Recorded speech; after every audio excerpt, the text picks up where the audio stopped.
The Valley of the Queens, the burial site of some of the most powerful women in ancient Egypt. Mummies and parts of mummies have been found all over the valley.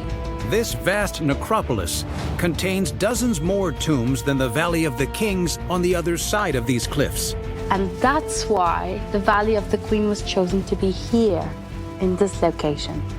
And it conceals some of Egypt's greatest wonders. This is an incredible tomb. It's like the Sistine Chapel of ancient Egypt. The colors are so vivid. Today, investigators venture deep into these dark tunnels and uncover long-lost clues to unlock the secrets of Egypt's powerful leaders. She really was this great ruler in a male-dominated society. What does this enigmatic necropolis reveal about the queens of ancient Egypt? To solve these mysteries, we unearth this royal valley from the mountains of Luxor and digitally reconstruct one of the finest tombs ever built. We uncover millennia-old clues buried in the sand and reveal the hidden story of an all-powerful female pharaoh to discover the golden age of Egypt's queens.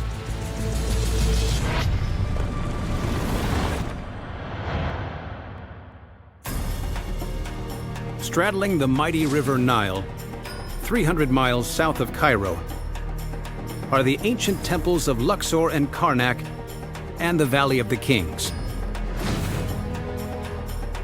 This is where Tutankhamun is discovered 100 years ago, buried with extraordinary riches.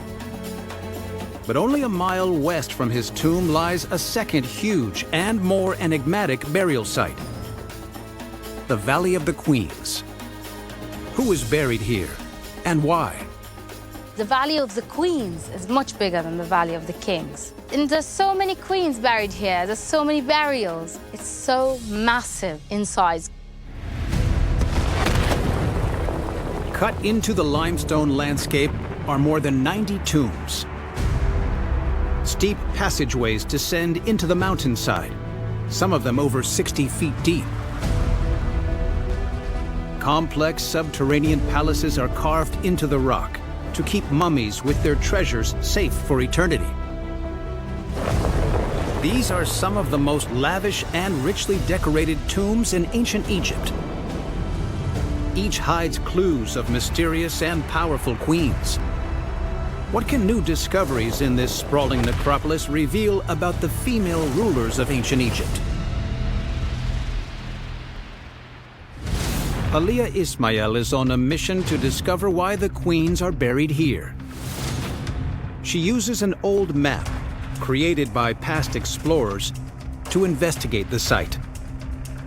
The map reveals the tombs of many of the most eminent queens of the New Kingdom. Aliyah wants to find the very first tomb in the valley. She follows the map to the most likely suspect. So this is a very simple shaft tomb. And as you can see, it's a shaft and it goes into a little chamber where she would have been buried there. The first explorers here find a mummy and other items inside the tomb that reveal the identity of the owner. This is the tomb of Princess Ahmoza, and probably the first person to be buried in the Valley of the Queens. Princess Ahmoza died 3,500 years ago. Aliyah believes this date is highly significant. Princess Ahmoza was buried in the Valley of the Queens right about the same time that the first king was buried in the Valley of the Kings. So the Valley of the Queens was not an afterthought, but rather it happened right at the same time as the Valley of the Kings. The Valleys of the Kings and Queens are created together around 1550 BC, equal partners in a new royal design. They mark the beginning of the new kingdom of Egypt, the last of the three great periods of Egyptian might and unity. Both of these sites show how the tradition has changed dramatically for burying royals in the new kingdom. They have moved from being buried under pyramids to being buried under mountains. Why do the ancient Egyptians break so radically from building tombs under pyramids? Mountains have more security.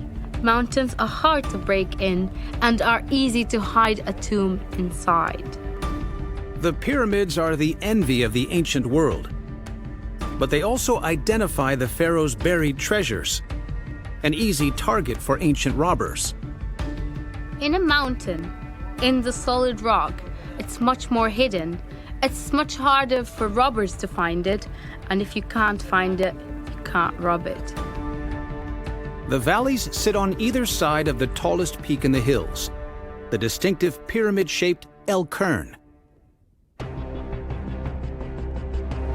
In the valley below the mountain of El Kern, pharaohs carved 64 tombs deep into the rock over the course of 5 centuries. They hope that their bodies and treasures are safe, hidden away in these underground graves. Just across the Theban hills lies another similarly shaped valley. The pharaohs bury their wives here in the same way. Why are the kings and queens buried so far apart?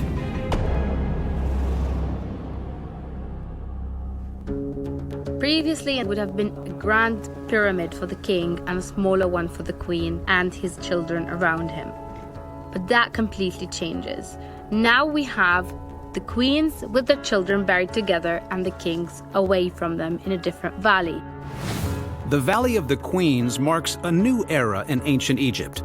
Here, for the first time, royal women have their own special necropolis. Could it be a sign of the rise of the queens? Clues may lie beneath the ground, where archaeologists make a surprising discovery. Cut into the rock nearly 3,500 years ago, explorers unearth a steep staircase that leads down to the most spectacular tomb in the Valley of the Queens. 7 chambers are adorned with over 5,000 square feet of decoration. On the ceiling is a sky blue canopy covered in thousands of stars, so the deceased queen's soul is free to fly. On the walls are images of a young woman. Wearing a white dress, she is covered in gold on her journey through the afterlife. Who is this mysterious queen? Why is she buried in this incredibly rich tomb? Visits to this fragile tomb are strictly limited to protect it, but Aliyah has been granted unique access to examine its wonders. She believes the exquisite paintings across the walls could hide vital clues. This is an incredible tomb. It's like the Sistine Chapel of ancient Egypt. So amazing. The colors are so vivid. She searches for the name of the tomb owner and finds it emblazoned in gold. The oval shape has a name inside of it, Nefertari, meaning beautiful companion. She was queen consort. Queen Nefertari is married to the great Ramses II, the most powerful pharaoh in Egyptian history. Here, at the entrance to her tomb, we have all her titles listed. The most notable title here is Great Wife. A king in ancient Egypt had many wives, and that's why a chief wife would have been a very important title. But Aliyah finds another of Nefertari's titles which reveals an astonishing rise to power. Another title here is Mistress of Upper and Lower Egypt. That's an important title. This evidence suggests Nefertari has real influence as queen. She has political and religious authority over all of Egypt. She is much more influential than previously believed. Could mysterious grave goods found in her tomb reveal how she rises to power? And can elaborate paintings reveal more about her life and death?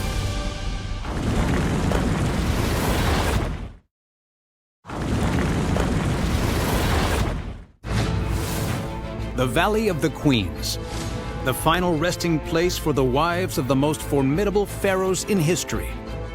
Among them, Nefertari, queen of the mighty Ramses II.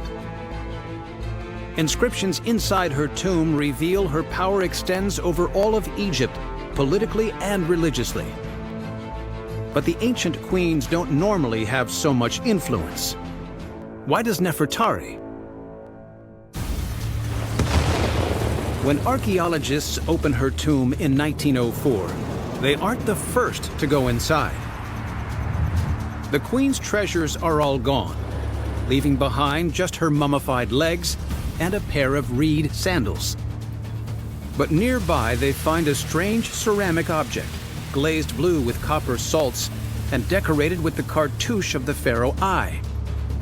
Some Egyptologists believe it could be a family heirloom. Is Nefertari descended from this pharaoh or another royal lineage? Can further clues within the tomb reveal if Nefertari is born into power?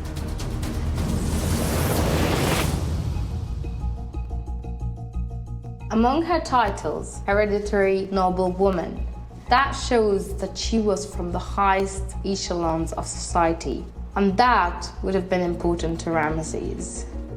Nefertari's family connections may matter because she is a native of Thebes.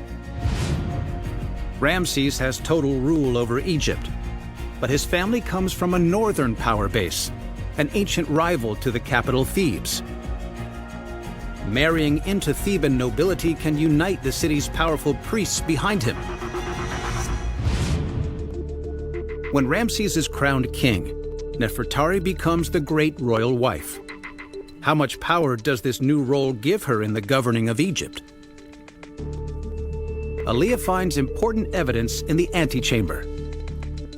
Nefertari faces the god Thoth, the god of knowledge, and she's facing him with a scribal palette. This is evidence that she can read and write and that she's very proud of her education.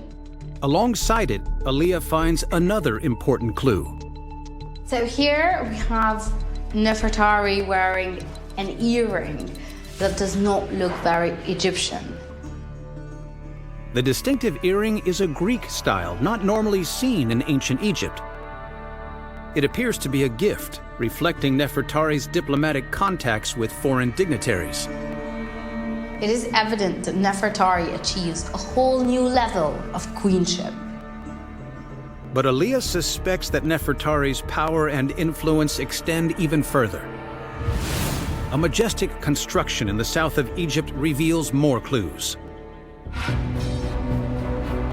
Next to the great temple at Abu Simbel is a second temple. Standing guard outside are 4 colossal statues of Ramses and 2 of Nefertari, each towering 33 feet high. Inside, depictions of the queen cover the walls on every side, stretching deep into the mountain. And in the center, goddesses anoint her with a sacred crown. What can this temple for the queen reveal about her power over Egypt?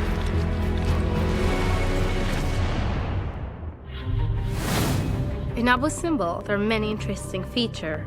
Of these is a statue of Nefertari of the same size as that of Ramses II. In ancient Egypt, depictions of the same size are highly significant. The equal size means that they were equal in power and stature, and it's there for the whole world to see it. The iconography at Abu Simbel is clear. Nefertari shares power with the most formidable pharaoh in the ancient world, Ramses II. But the depictions of Nefertari with a sacred crown reveal an even higher status. At Abu Simbel, Nefertari becomes a goddess, and there's no greater honor for a queen. Ramses has 8 wives who bear him over 100 children. But Nefertari is his first wife and favorite queen. During their 24 years together, she gives birth to 4 sons, who become high priests and army commanders. Nefertari plays an active role in Egypt's state religion, performing sacred rituals at festivals and ceremonies. She even engages in diplomacy, sending letters and gifts to foreign queens to maintain peace between nations. clues inside the Valley of the Queens reveal that Egypt's queens can reach remarkable levels of power. Compared to other countries in the ancient world, women had more rights in ancient Egypt. They could own property and have the right to divorce. Also, queens had a real political role with power. In her lifetime, Nefertari is a formidable queen. Does her burial in the Valley of the Queens make her powerful in the afterlife too? Or do some special privileges only apply to the king?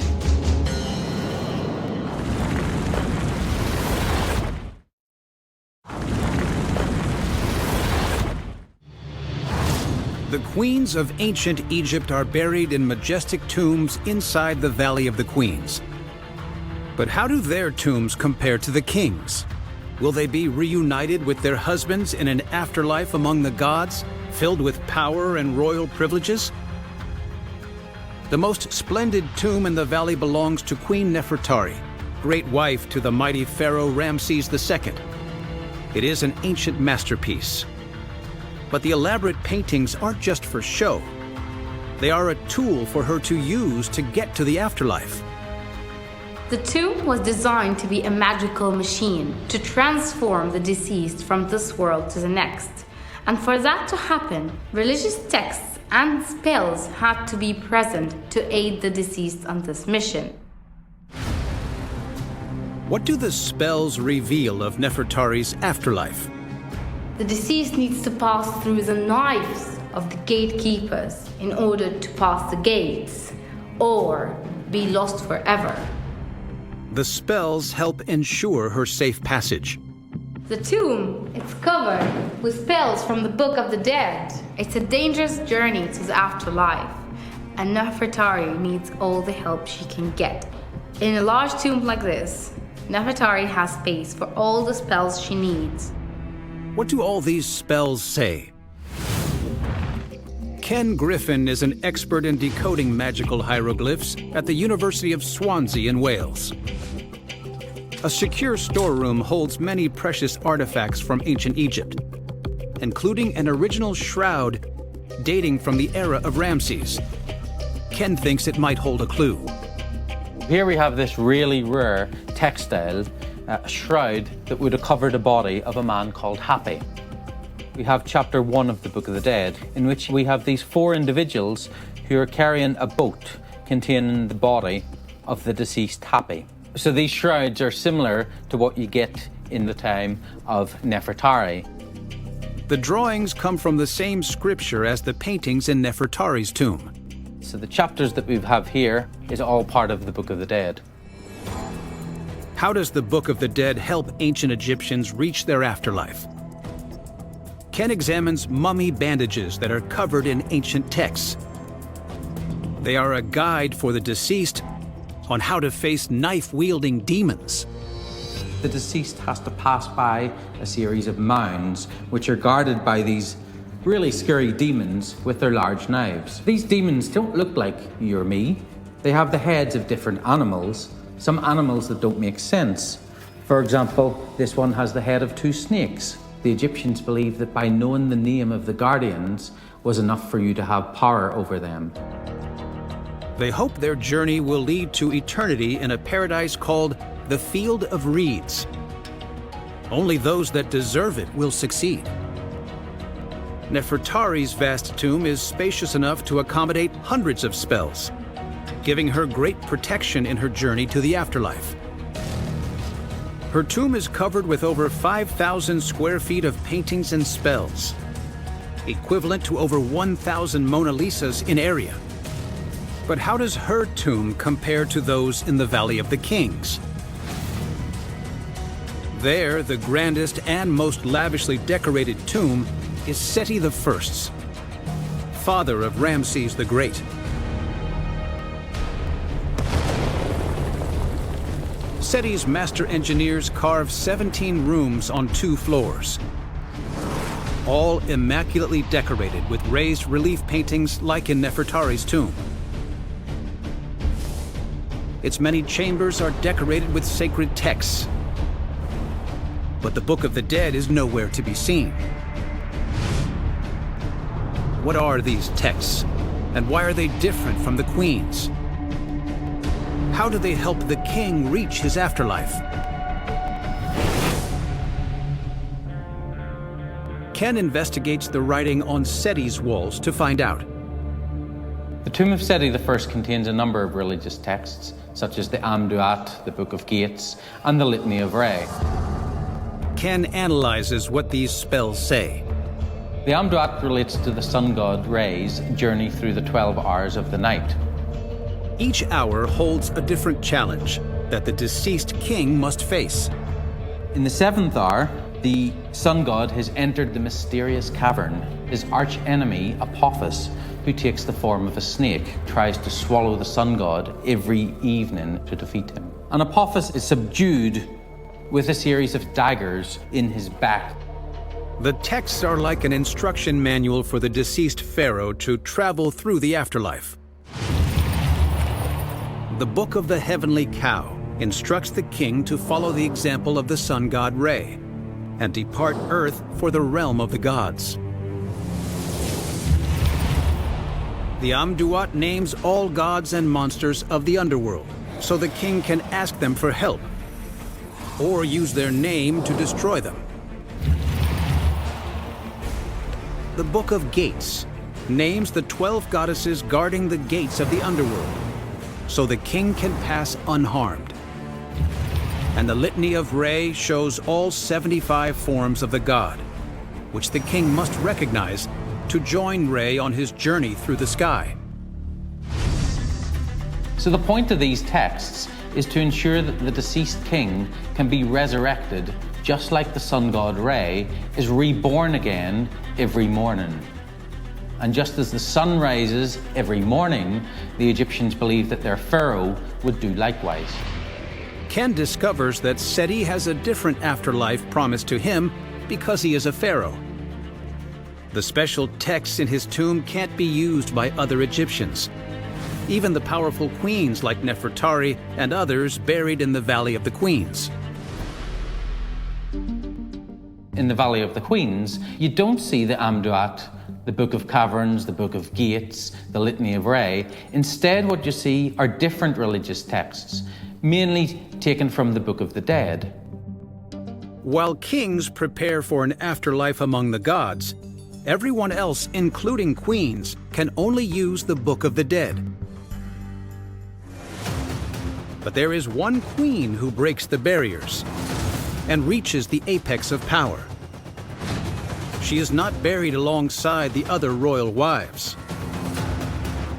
Why is the tomb of Egypt's most powerful queen missing from the Valley of the Queens? And what unexpected danger threatens to destroy these ancient chambers?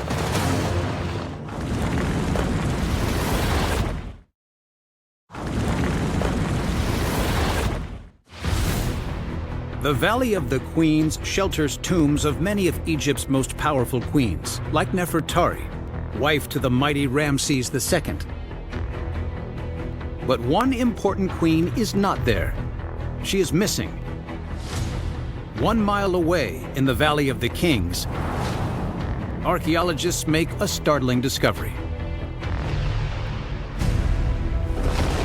Among the tombs of the great pharaohs, investigators unearth a long shaft that descends over 600 feet.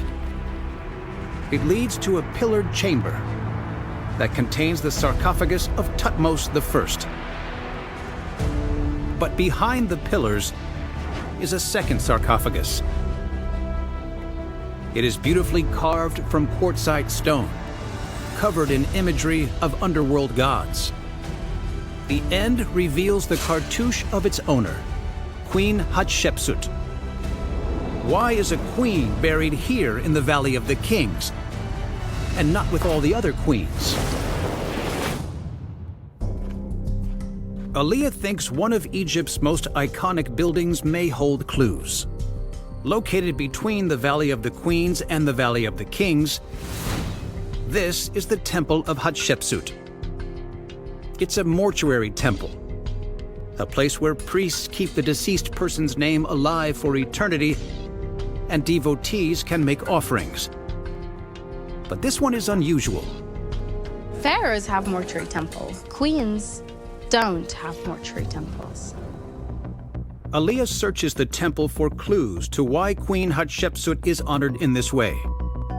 Here we have a woman, and this woman is Hatshepsut's mother.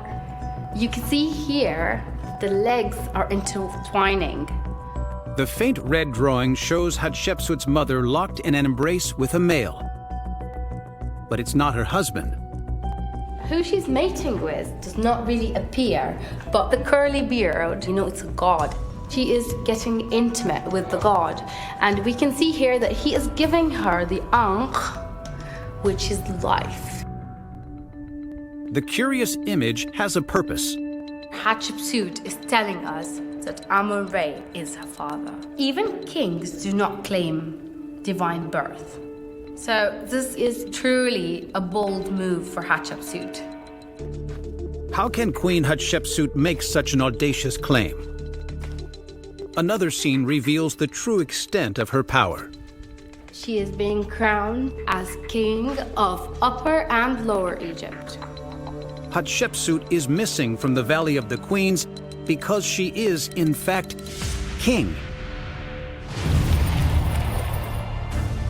Hatshepsut is the daughter of King Thutmose I, who rules over Egypt in the 16th century BC.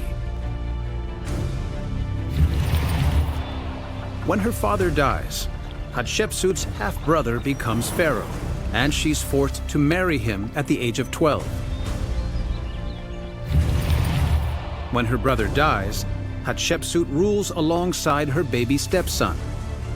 But slowly she takes full control as king. She builds a grand temple in Thebes, plastering her name and likeness over the monuments to immortalize her rule. She rules as king of Egypt for 2 decades. But the paintings on the walls reveal something intriguing. So here we have a man, the kilt, the beard, the crowns, but it's not a man.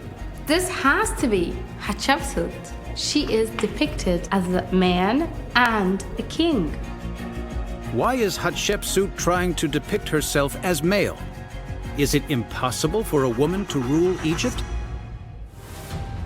Egyptologist Ken Griffin thinks there's more to the story. He investigates several depictions of Hatshepsut from throughout her reign. This is a statue of Hatshepsut from her very early years as the pharaoh.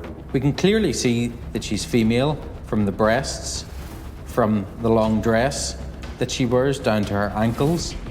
But as her reign progresses, the statues begin to change. Gone are the long dress associated with females, and this is quite extraordinary, really. She's now shown wearing a short kilt. By wearing a kilt, Hatshepsut is choosing to be seen in male clothes. But it doesn't stop there. So in the final image, her breasts are gone. She wears a short kilt and the divine beard associated with the pharaoh. Hatshepsut transforms her images dramatically during her reign from female to male. And she is buried not with the queens, but with the men in the Valley of the Kings. Hatshepsut is not doing this in order to show that she has to be male in order to rule, but it's a way to be recognized by the Egyptian people. Hatshepsut uses the familiar emblems of power to show that she is king. The Egyptians couldn't read and write, the majority of them, but they could identify with the iconography. Her depiction as a male ensures that everybody understands that she is Egypt's supreme ruler. Hatshepsut establishes a solid and successful reign lasting 20 years. Hatshepsut was really one of Egypt's greatest rulers. If we look at her achievements, from her expedition to the land of Punt, her building activities at Karnak and Deir el-Bahri, she really was this great ruler in a male-dominated society. But at her temple, Aliyah discovers surprising evidence that Hatshepsut has enemies. The uraeus has been hacked out and the beard completely gone, but you can only see the trace of it. It is not just the statues that have been attacked. She should be here, making the offering to Anubis, but she has been completely chiseled out. And here, we have the name of Thutmose III. Hatshepsut's name has been erased. We can only see the traces of her cartouche. Her name has been erased from her own temple. Why has Hatshepsut's name been erased, but Thutmose's remains intact? As king, Hatshepsut treats her daughter Neferure as queen, leaving her stepson Thutmose III in the shadows. But Hatshepsut and Neferure die first. Thutmose finally becomes pharaoh. He erases his stepmother from history to strengthen his claim to the throne. For centuries, her life has been a mystery. But now archaeologists are piecing together the evidence to reveal her true identity and the incredible story of her reign. But just like Hatshepsut's temple, many tombs in the Valley of the Queens also show traces of destruction. Some show evidence of catastrophic damage. Can new research reveal what causes such widespread devastation? Are queens an easy target for vengeful kings?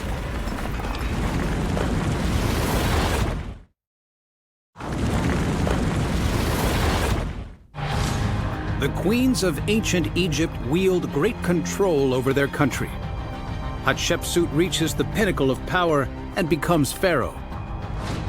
But the temple she builds to glorify her rule is badly defaced. Tombs in the Valley of the Queens are all hidden underground. Is this enough to protect them? The queens want their tombs to survive for eternity, buried deep inside the rock, so their souls can live forever. But when archaeologists first enter, they find signs of destruction everywhere. Hundreds of paintings across the walls lie in pieces. Stone pillars are shattered, and ceilings have caved in. What is behind this catastrophic destruction that erases many of these queens from history? Aliyah examines the inside of Queen Nefertari's tomb, scouring the walls for the cause of the damage. You can see here that the paint is coming off, and so is the plaster. You can see here that this is the bedrock of the mountain. The plaster has completely come off. But unlike Hatshepsut's temple, Aliyah believes this destruction is not caused by spiteful rulers. This crack over here is definitely water damage, and it's blackened around the edges. Left unattended, these paintings could be lost forever. Aliyah suspects water gets in through the bedrock itself. She heads outside to investigate.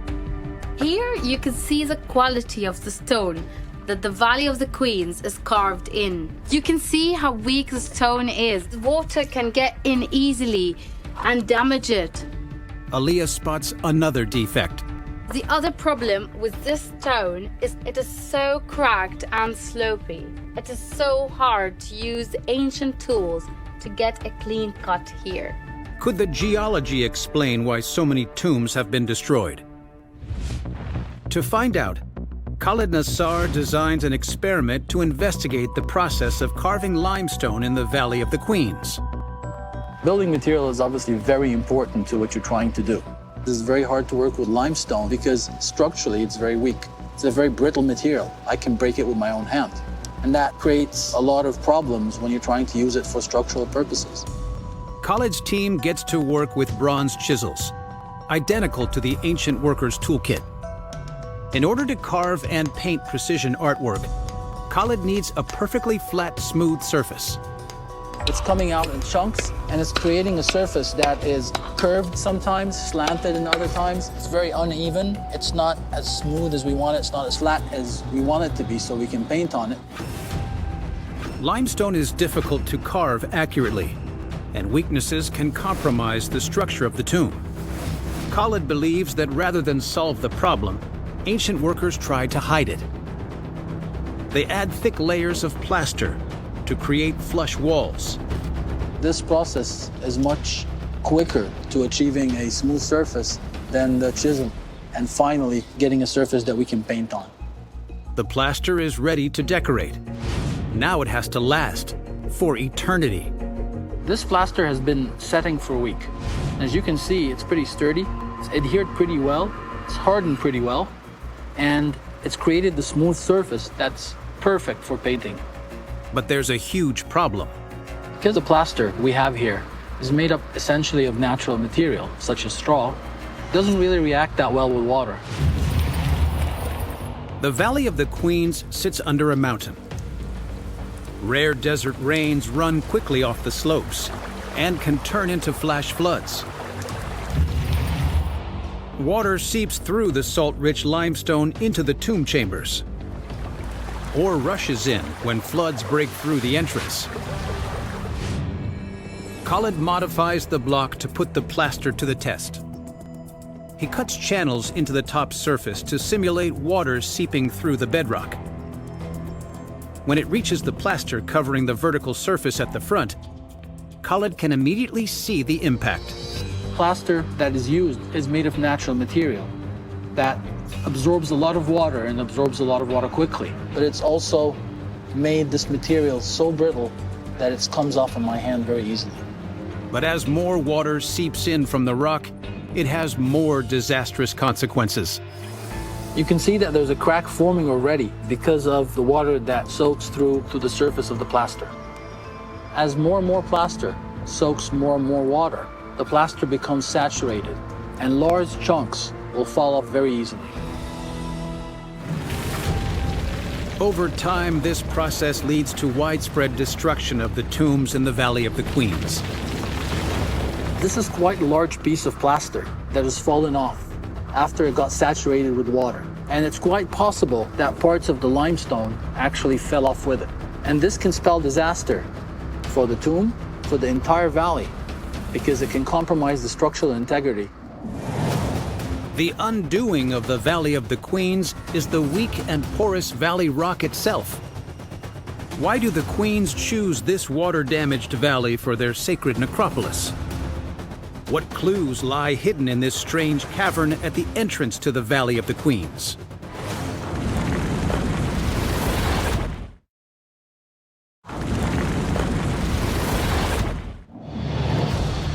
Some of the most magnificent tombs of Egypt lie hidden away beneath the sands of the Valley of the Queens. But here, the bedrock is weak and difficult to carve. So why do they choose this location? Aliyah investigates the sprawling site. She discovers an intriguing rock formation overlooking the head of the valley. There's a niche in the mountain. Just below it, she finds a curious feature. This looks like a wall, but this is a dam. We have a line here where the wall of the dam would have been. You can see from the thickness of the wall that it would have been very massive. After rare desert storms, water from the mountain forms a cascade that carves out a cavernous space. Inside the cavern itself, Aliyah discovers ancient drawings. Some of them even date back to prehistoric times. The most prominent of this graffiti is a representation of the goddess Hathor in her cow form. Hathor is the goddess of women, fertility, and love. In her human form, she wears a hallmark cow-horned crown. One myth tells that each night, the sun god enters Hathor's mouth to sleep and comes back out at dawn. In the New Kingdom, Egyptian men want to be reborn as the god Osiris, but the women as Hathor. So the cascade and the cavern with Hathor's image are powerful symbols of femininity and rebirth for those buried in the valley. Aliyah believes that this cavern is the key to why this valley is chosen. This is where the goddess Hathor is represented, even in prehistoric times. She's the goddess of motherhood. She is the one who gives birth and generates life. And that's why the Valley of the Queen was chosen to be here. The pharaohs changed tradition, hiding their tombs beneath a pyramid-shaped mountain. For their queens, they choose a site fit for the matriarchs of Egypt. The women are no longer just an afterthought of their husbands. Kings, they chose to be buried in a site alone where they can follow the sacred journey. But for the queens, they chose a site that is protected by the goddess Hathor. For almost 400 years, the Valley of the Queens is the exclusive cemetery for the most powerful women in Egypt and their families. Here, the elaborate tombs help the deceased queens make their journey to the afterlife, all the while protected by Hathor. The New Kingdom is a golden age for women, and there are so many names that have survived from this period. The Valley of the Queens is a vast burial site in the mountains of Luxor, showcasing some of the most magnificent tombs of ancient Egypt. Here, elaborate spells help queens do battle with monsters in the afterlife. These are the women that shape ancient Egypt. The waters that draw them here also bring destruction. But the surviving clues reveal the truth behind Egypt's most powerful queens.